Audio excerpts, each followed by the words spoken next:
Be ready? Start. On the industrial front, emphasis will be laid on the rapid increase in industrial production through better utilization of existing capacity, improved labor relations, and better management, particularly of public sector undertakings. Efforts will be directed to systematic expansion of our exports through better management of both the agricultural and industrial sectors. The country is faced with a massive energy crisis. We are entering a period of rising energy costs and likely shortages in supplies. The government proposes to evolve a comprehensive national policy on energy with emphasis on fuller utilization of renewable energy sources, both traditional and non-traditional. The steady deterioration of the environment threatens the present and future well-being of the country and the people. Afforestation, flood control, soil conservation, preservation of flora and fauna, proper land use planning, water and air pollution controls, and judicious location of industries must be undertaken urgently. The government is setting up a specialized machinery with adequate powers to incorporate in all planned development measures to maintain the ecological balance. The role of science and technology will be strengthened. Steps will be taken to ensure that research and development get their due place in all important sectors of national endeavor. The government reiterates its commitment to the freedom of the press. It believes in providing all possible encouragement for the development of small and medium newspapers, including those in regional languages. An independent judiciary is a necessary concomitant of the democratic process. The government is anxious that our legal system should provide speedy justice and that opportunities for securing justice are not denied to any citizen by reason of economic or other disabilities. Measures for this purpose and other allied matters are proposed to be initiated. The government is committed fully to secularism and will take steps to ensure that the minorities will preserving their distinct cultural identities enjoy a sense of full and equal participation in all spheres of national life.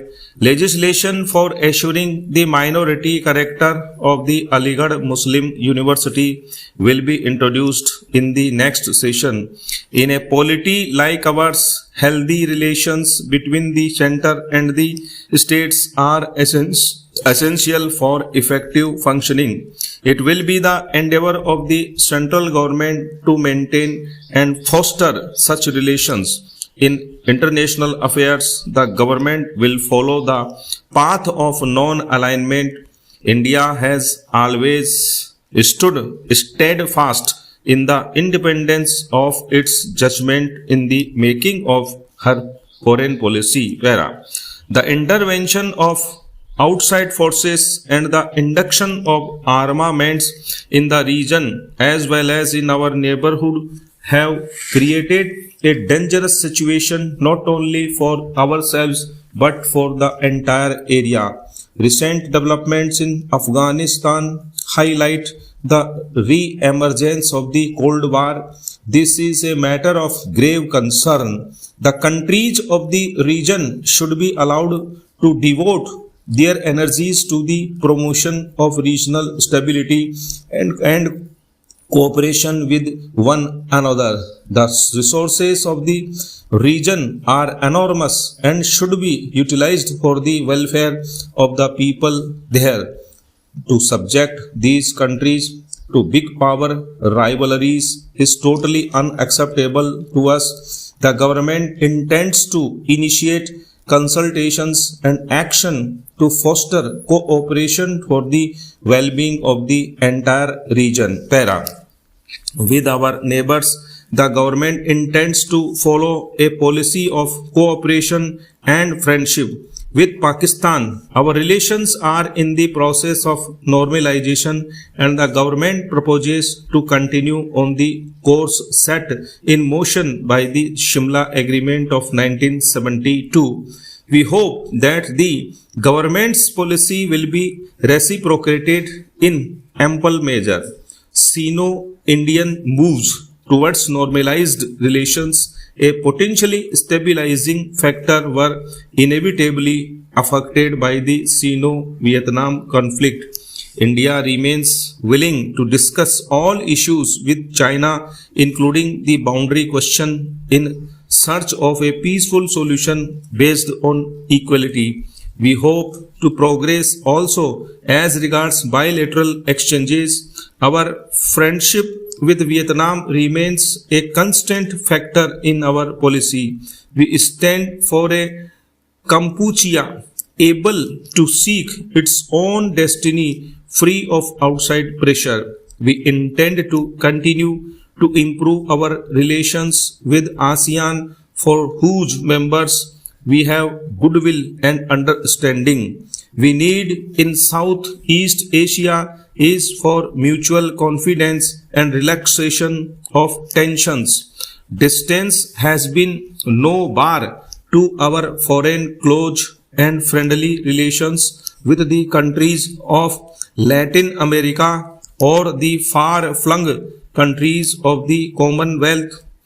Our relations with Japan and the countries of Europe are comprehensive in nature and are mutually satisfying. With our brethren in Africa, we have stood shoulder to shoulder in the struggle against colonialism and racialism.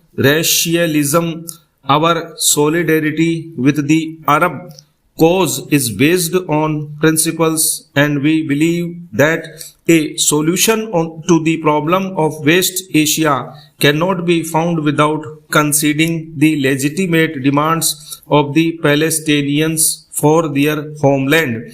Our relations with the Soviet Union have expanded based on an abiding friendship which demonstrates the virtues of reliability and mutual understanding. We intend to deepen and extend this cooperation. We have many-sided relations with the United States. These will be further consolidated in the context of the common values we cherish as sister democracies in this region. Stop.